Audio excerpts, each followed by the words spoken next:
नमस्कार, स्वागत है आप सभी का डीडी न्यूज में। आपके साथ मैं हूं संध्या शर्मा। आइए बुलेटिन की शुरुआत करते हैं हेडलाइंस के साथ। मॉनसून सत्र की रणनीति के लिए एनडीए सरकार की कवायद जारी। राजनाथ सिंह के निवास पर हुई वरिष्ठ मंत्रियों की बैठक। विपक्ष आज करेगा बैठक।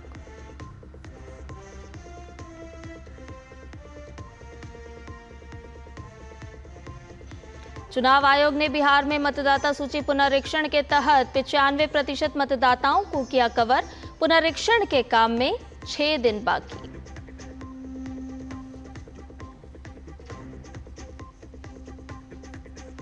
भारत ने यूरोपीय संघ के प्रतिबंधों को खारिज किया। विदेश मंत्रालय ने कहा, एक तरफा प्रतिबंध नहीं मानता भारत। ऊर्जा व्यापार में दोहरे मानदंड नहीं मंजूर।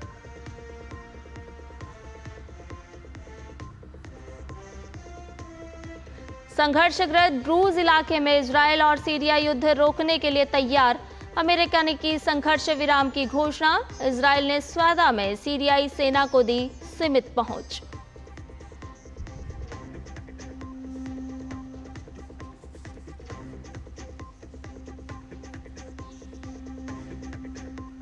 फिडे महिला शतरंज विश्व कप में 4 भारतीय महिलाएं पहुंची क्वार्टर फाइनल में। दिव्या देशमुख, कोनेरू हम्पी, डी हरिका और आर वैशाली ने अंतिम 8 में बनाई जगह। पहली बार किसी देश की 4 खिलाड़ी क्वार्टर फाइनल में पहुंची। आइए सभी समाचारों को विस्तार से जान लेते हैं। संसद के मानसून सत्र को लेकर बैठकों का दौर जारी है। शुक्रवार शाम रक्षा मंत्री राजनाथ सिंह के घर वरिष्ठ मंत्रियों की बैठक हुई, जिसमें गृह मंत्री अमित शाह, संसदीय कार्य मंत्री किरेन रिजिजू शामिल हुए। इस बैठक में सत्र को लेकर रणनीति पर चर्चा की गई। सरकार ने संसद सत्र से एक दिन पहले कल संसद भवन परिसर में सर्वदलीय बैठक बुलाई है, जिसमें सत्र को सुचारू रूप से चलाने पर चर्चा होगी। विपक्षी दलों से सहयोग की अपील की जाएगी। विपक्ष के नेताओं का भी बैठकों का दौर देखने को मिल रहा है। विपक्ष बिहार में वोटर पुनरीक्षण के मुद्दे सहित कई अन्य मुद्दों को सत्र के दौरान उठा सकता है। सरकार मानसून सत्र में अहम विधायी कामकाज का एजेंडा भी रखने वाली है, जिसमें सत्र के दौरान पेश किए जाने वाले नए विधेयक भी शामिल हैं। गौरतलब है कि संसद का मानसून सत्र 21 जुलाई से शुरू होगा और 21 अगस्त तक चलेगा। इंडी गठबंधन ने संसद के मानसून सत्र से पहले आज 7 बजे वर्चुअल आधार पर बैठक बुलाई है, जिसमें मानसून सत्र से संबंधित रणनीति बनाई जाएगी। इस बैठक में तृणमूल कांग्रेस ने शामिल होने से पहले मना किया था, लेकिन अब उसकी स्थिति ढुलमुल बन गई है, जबकि आम आदमी पार्टी ने स्पष्ट कर दिया है कि वो गठबंधन का हिस्सा नहीं है।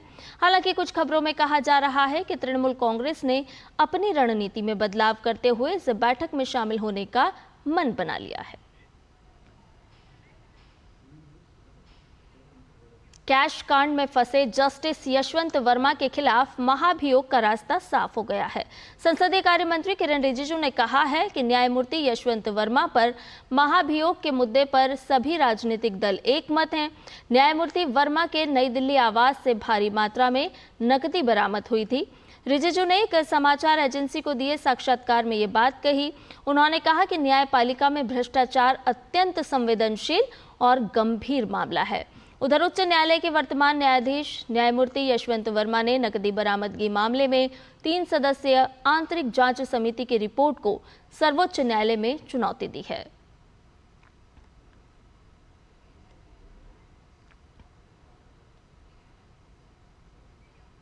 चुनाव आयोग ने बिहार के लगभग सभी मतदाताओं से सीधा संपर्क स्थापित कर लिया है।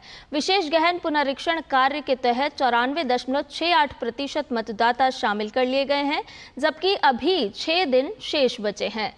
जिन फॉर्म को एकत्र नहीं किया जा सका, उनकी सूची राजनीतिक दलों के साथ साझा की जा रही है। एसआईआर के आदेश के अनुसार 1 अगस्त 2025 को प्रकाशित होने के बाद राजनीतिक दलों और मतदाताओं को मसौदा मतदाता सूची में सुधार के लिए पूरे 1 महीने का समय उपलब्ध है। बिहार में 24 जून 2025 तक कुल मतदाता 7,89,69,844 हैं। अब तक प्राप्त गणना फॉर्म 7,11,72,660 जमा हो चुके हैं। कुल वोटर का 90.12% है ये, और अब तक अपलोड किए गए गणना फॉर्म 6,85,34,000 हैं, जो कि कुल मतदाता का करीब 86.79% है। बिहार में 36,86,971 मतदाता अपने पते पर नहीं मिले, जो कि 4.67% है। संभवतः अब तक मृत मतदाता 12,71,414 हैं, जो कि 1.61% है।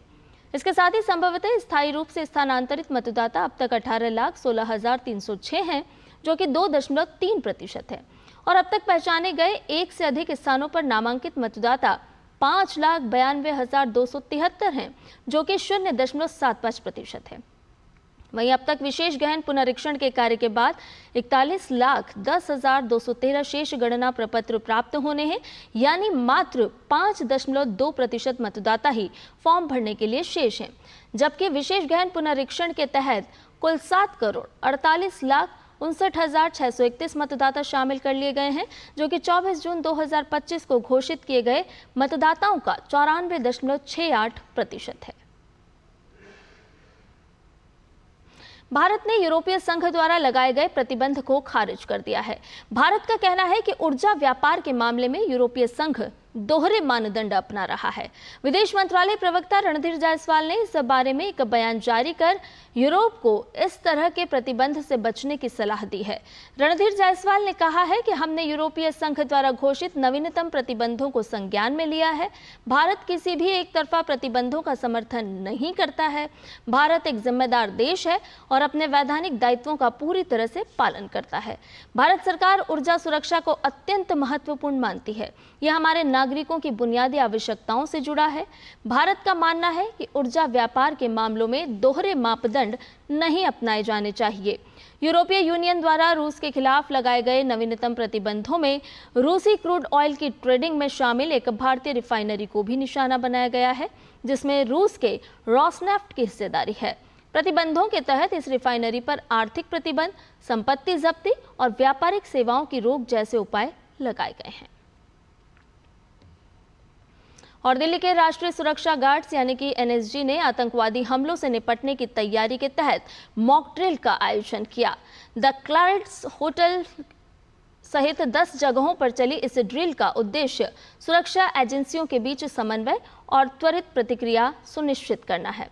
इस मॉक ड्रिल के दौरान दिल्ली पुलिस की स्पेशल सेल, तमाम सुरक्षा एजेंसियां, फायर की टीम और मेडिकल की टीमों को भी शामिल किया गया है। इस ड्रिल में जनता दिल के दौरान जनता की भागीदारी सुनिश्चित की गई ताकि किसी तरह की गलत अफवाह न फैलाई जा सके। तो पेश है हमारे संवाददाता मुकेश शुक्ला की ये रिपोर्ट।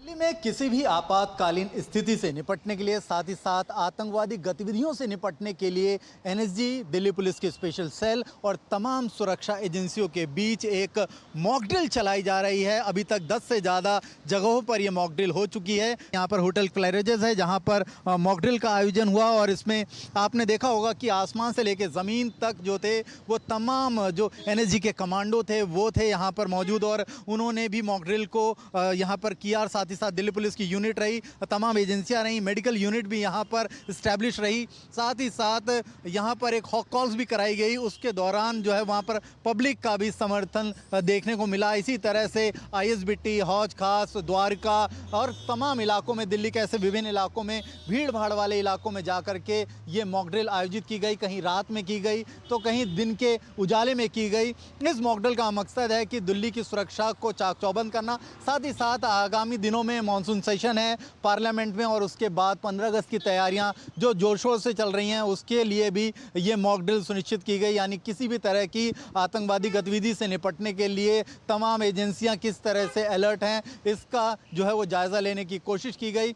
कोई भी अगर माहौल ख़राब करने की कोशिश करता है तो उससे कैसे निपटा जाए, इस पर भी पूरी की पूरी जो है वो ये मॉक ड्रिल जो थी उसके लिए भी तैयार की गई थी। और इस मॉक ड्रिल का सारा वीडियो एनालिसिस होगा। उसके बाद ये पता लगाने की कोशिश की जाएगी कि और किस तरह की मॉक ड्रिल की ज़रूरत हो सकती है। तो ये स्पेशल जो था मॉक ड्रिल वो एनएसजी के द्वारा आयोजित किया गया था और सुरक्षा को पुख्ता करने की कोशिश थी। कैमरा मॉन्टी के साथ मुकेश शुक्ला, डीडी न्यूज़, दिल्ली। खबरों में बढ़ते हैं आगे। स्पेन दौरे पर गए मध्य प्रदेश के मुख्यमंत्री डॉक्टर मोहन यादव ने बार्सिलोना में कैटालोनिया के विदेश मंत्री जाम डच गुइलोट से मुलाकात की। इस मुलाकात में दोनों के बीच साझेदारी और सहयोग को लेकर बात हुई। उच्च शिक्षा और शोध में आपसी सहयोग के लिए दोनों के बीच अकादमिक साझेदारी की दिशा में पहल पर चर्चा हुई। इसके अलावा टेक्सटाइल्स और नवीकरणीय ऊर्जा के क्षेत्र में भी सकारात्मक बातचीत हुई है। उत्तर भारत के विभिन्न हिस्सों में बारिश लगातार जारी है। मौसम विभाग के अनुसार दिल्ली एनसीआर में आज और कल बादल रहेंगे, बूंदाबांदी होने की संभावना है। वहीं पश्चिमी उत्तर प्रदेश के लिए आज आंधी, बिजली और तूफान की चेतावनी जारी की गई है। राजस्थान में अलग अलग स्थानों पर शुक्रवार बहुत तेज बारिश हुई। आज भी हालात ऐसे ही बने रहेंगे। पश्चिमी मध्य प्रदेश में भी बहुत भारी बारिश का अलर्ट है। मौसम विभाग के मुताबिक दिल्ली एनसीआर में 21 जुलाई को गरज चमक के साथ अच्छी बारिश होने के आसार हैं। वहीं जम्मू कश्मीर, हिमाचल प्रदेश, उत्तराखंड के कई स्थानों पर 23 जुलाई तक भारी बारिश हो सकती है और अगले 7 दिन पश्चिमी हिमालय क्षेत्र में कई स्थानों और मैदानी इलाकों के लिए अलर्ट जारी किया गया है। दक्षिण भारत की बात की जाए तो केरल, पुडुचेरी के माहे, तमिलनाडु और तटीय कर्नाटक में मूसलाधार बारिश की संभावना है। कोंकण और गोवा में भी आज भारी बारिश हो सकती है। अगले 6 से 7 दिन के दौरान केरल, कर्नाटक और तमिलनाडु में मूसलाधार बारिश का पूर्वानुमान है। आईएमडी ने 22 जुलाई तक मछुआरों को समुद्र में न जाने की चेतावनी भी जारी की है। राष्ट्रपति द्रौपदी मुर्मू ने शुक्रवार को राष्ट्रपति भवन के सांस्कृतिक केंद्र में उड़िया फिल्म श्री जगन्नाथ का नवकलेवर देखी। राष्ट्रपति कार्यालय ने एक्स पर साझा एक पोस्ट में बताया कि धार्मिक और ऐतिहासिक फिल्म भगवान श्री जगन्नाथ की पवित्र नवकलेवर परंपरा की उत्पत्ति पर आधारित है। इस अवसर पर फिल्म की निर्देशक सौभाग्य लक्ष्मी जैन समेत पूरी टीम मौजूद रही। और देश में क्रिएटिव और डिजिटल मीडिया इंडस्ट्री को बढ़ावा देने के लिए Indian institute of creative technology की शुरुआत हो गई है। सूचना और प्रसारण मंत्री अश्विनी वैष्णव के साथ महाराष्ट्र के सीएम ने इसका मुंबई में उद्घाटन किया। IICT animation, visual effects, gaming, comics, extended reality sector जैसे 17 विशिष्ट पाठ्यक्रमों के लिए एक नेशनल हब बनाया जाएगा। मुंबई में आईआईसीटी की स्थापना के लिए 400 करोड़ रुपए का बजट भी आवंटित किया गया है। सिटी कैंपस का उद्घाटन, क्रिएटिव और डिजिटल मीडिया इंडस्ट्री को मिलेगा बढ़ावा, भारत की रचनात्मक अर्थव्यवस्था को मिलेगा बढ़ावा, एनिमेशन, गेमिंग और डिजिटल आर्ट्स को बढ़ावा। देश में आईआईटी और आईआईएम की तर्ज पर आईआईसीटी यानी Indian institute of creative technology भी होगा। मुंबई में केंद्रीय सूचना प्रसारण मंत्री अश्विनी वैष्णव और महाराष्ट्र के सीएम देवेंद्र फडणवीस ने आईआईसीटी कैंपस का उद्घाटन किया। ये संस्थान देश में क्रिएटिव और डिजिटल मीडिया इंडस्ट्री को बढ़ावा देगा। IICT animation, visual effects, gaming, comics, extended reality sector जैसे 17 विशिष्ट पाठ्यक्रमों के लिए एक नेशनल हब बनेगा। मुंबई में आईआईसीटी की स्थापना के लिए प्रधानमंत्री नरेंद्र मोदी ने 400 करोड़ रुपए का बजट आवंटित किया है। उद्घाटन समारोह को संबोधित करते हुए केंद्रीय मंत्री अश्विनी वैष्णव ने कहा कि केंद्र सरकार युवाओं को सशक्त बनाने और उद्योग के विस्तार के लिए प्रतिबद्ध है। संस्थान ने पहले ही उद्योग की जरूरत के मुताबिक प्रशिक्षण के लिए गूगल, मेटा, एडोब जैसी कंपनियों से समझौता कर लिया है। उन्होंने संस्थान को भारत के युवाओं को सशक्त बनाने और रचनात्मक क्षेत्र में बदलाव लाने के लिए प्रधानमंत्री नरेंद्र मोदी द्वारा परिकल्पित एक ऐतिहासिक पहल बताया। उन्होंने कहा कि ये कैंपस भारत में सबसे अच्छे कैंपस में से एक होगा। टेक्नोलॉजी आज के क्रिएटिव वर्ल्ड में जिस तरह से एक इंटीग्रल पार्ट बन चुकी है, उसमें बहुत ज़रूरी है कि हमारे क्रिएटिव इकोनॉमी में काम करने वाले जितने भी लोग हैं और जो इससे जुड़ना चाहते हैं, उन सबको हम नए स्किल्स दें, टेक्नोलॉजीज़ में ट्रेनिंग दें, नए टूल्स दें और दुनिया में जो बेस्ट हो रहा है उसको हम अपने यहाँ पर भारत में लेके आए और यहाँ से नए इंक्यूबेशन, नए आइडियाज़, नई टेक्नोलॉजीज़ भी भारत से बने। कार्यक्रम में मौजूद महाराष्ट्र के मुख्यमंत्री देवेंद्र फडणवीस ने केंद्रीय मंत्री अश्विनी वैष्णव का सम्मान किया। साथ ही वेव समिट के आयोजन में 150 करोड़ रुपए के सहयोग की घोषणा की। कार्यक्रम में वेव्स पारिस्थितिकी तंत्र के अभिन्न पहलुओं पर कई रिपोर्टों और पहलों का औपचारिक अनावरण किया गया, जिसमें इनोवेशन, एडॉप्शन और ग्लोबल एंगेजमेंट पर ध्यान केंद्रित किया गया है। इन रिपोर्ट में वेव्स परिणाम रिपोर्ट, सम्मेलन ट्रैक पर रिपोर्ट, वैश्विक मीडिया संवाद, coffee table book, creatosphere report, wave X report, waves बाजार रिपोर्ट शामिल है। ये प्रकाशन भारत के मीडिया एवं मनोरंजन क्षेत्र की असाधारण गतिशीलता और विविधता को उजागर करते हैं, जिसमें film, television, animation, gaming, immersive media, live event, संगीत और डिजिटल सामग्री शामिल है।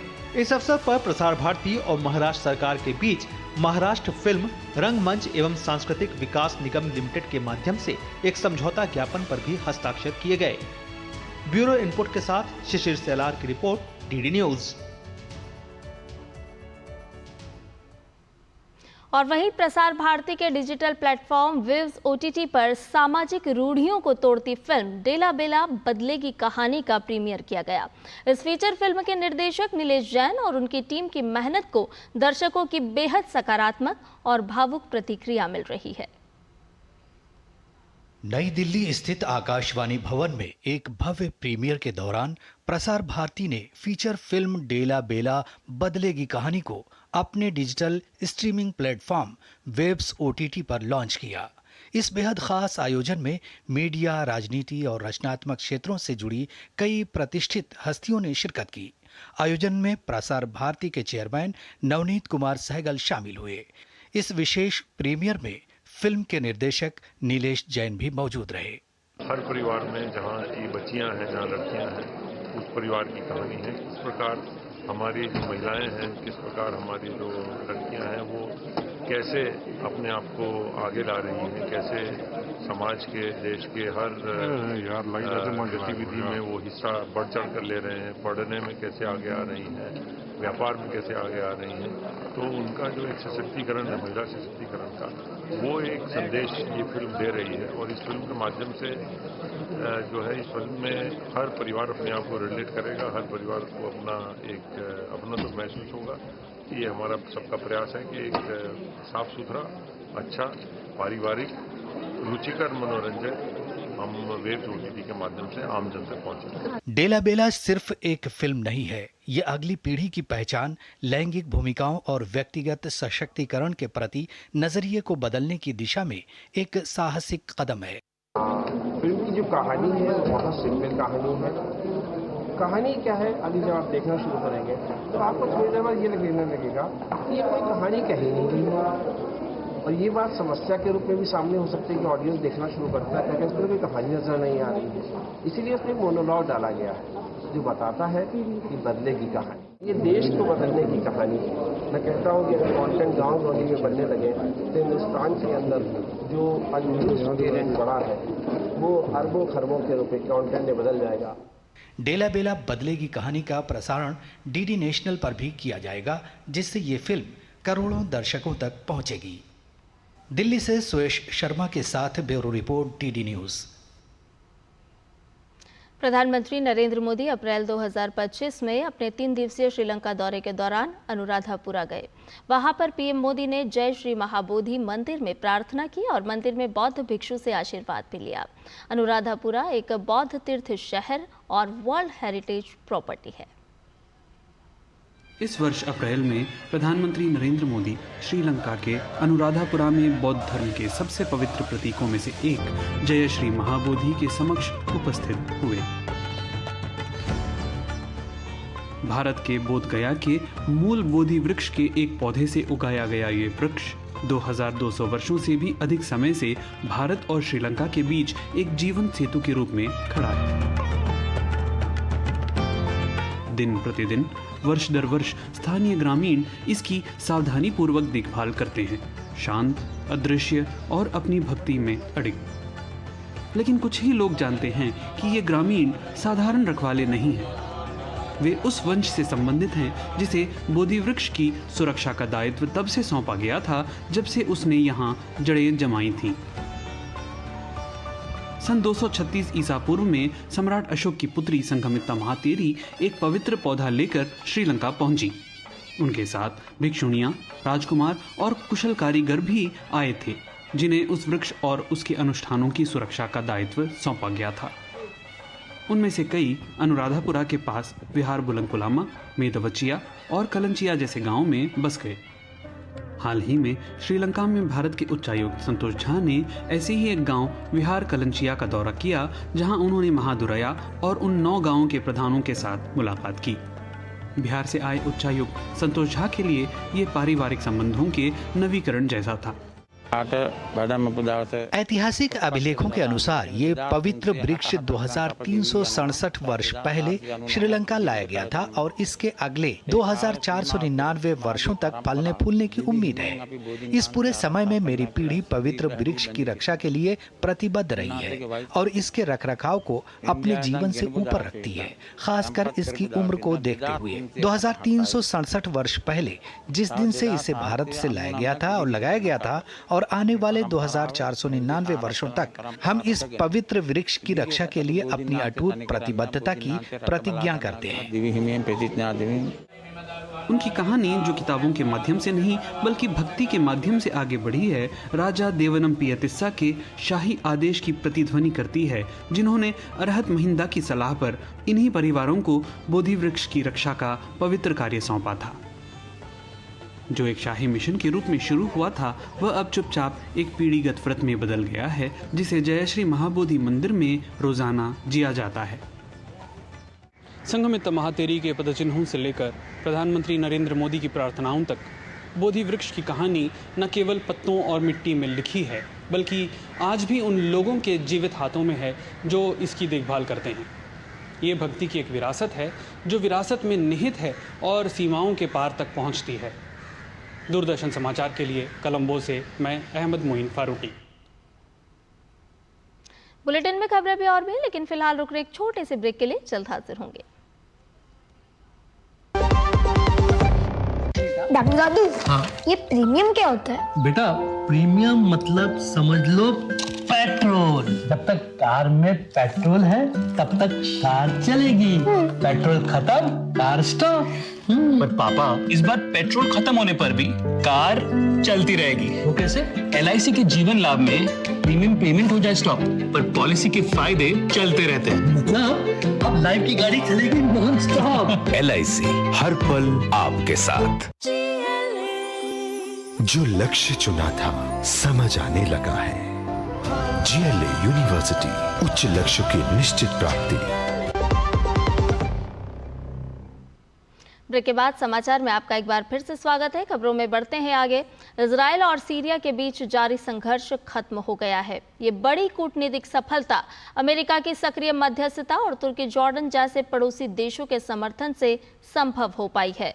अमेरिकी राजदूत टॉम बैरक ने एक्स पर इससे जुड़ी जानकारी दी कि दोनों देश अब युद्ध रोकने पर सहमत हो चुके हैं। बीते सप्ताह दक्षिणी सीरिया के स्वेदा प्रांत में स्थानीय लड़ाके, सरकारी सुरक्षा बल और बेडुइन जनजातियों के बीच हुई हिंसा में सैकड़ों लोग मारे गए। इस बीच इजराइल ने स्वेदा प्रांत में सीरिया की सेना की सीमित पहुंच को मंजूरी दी है। अमेरिका के राष्ट्रपति डोनाल्ड ट्रंप ने वॉल स्ट्रीट जर्नल और रूपर्ट मर्डोक सहित उसके मालिकों पर मुकदमा दायर किया है। ट्रंप ने 2003 में जेफरी एप्स्टीन को जन्मदिन की शुभकामनाएं भेजने की अखबार की रिपोर्ट को लेकर यह मुकदमा दाखिल किया है और $10 अरब का हर्जाना देने की मांग भी की है। अखबार की रिपोर्ट में कहा गया कि ट्रंप ने जन्मदिन की शुभकामनाओं के साथ एक अश्लील चित्र भेजा था और दोनों द्वारा साझा रहस्यों का संदर्भ दिया था। अदालत में Dow Jones, news Corp, Rupert Murdoch और वॉल स्ट्रीट जर्नल के 2 पत्रकारों के खिलाफ मुकदमा दायर किया गया है।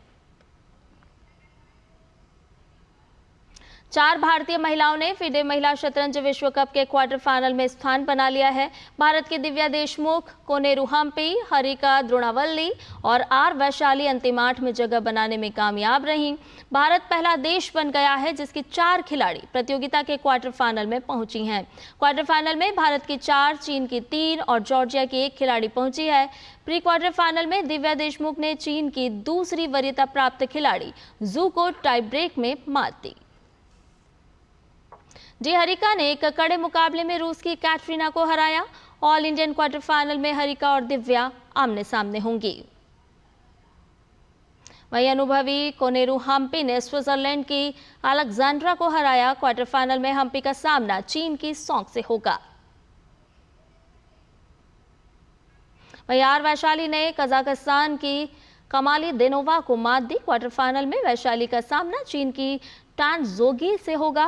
विश्व कप के जरिए 2026 में होने वाले महिलाओं के कैंडिडेट्स टूर्नामेंट के 3 कैंडिडेट तय होंगे।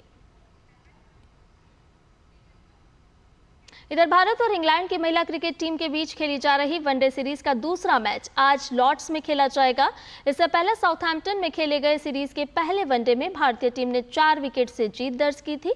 भारतीय टीम 3 मैच की सीरीज में 1-0 से आगे है और ये मैच जीतकर सीरीज अपने नाम कर सकती है। इससे पहले दोनों टीमों के बीच खेली गई 5 T20 की सीरीज में 3-2 से जीतकर भारतीय टीम ने ऐतिहासिक जीत दर्ज की थी। और इसके साथ ही समाचार में फिलहाल के लिए इतना ही। मुझे दीजिए इजाजत, लेकिन डीडी न्यूज़ पर खबरों का सफर लगातार जारी रहेगा। नमस्कार।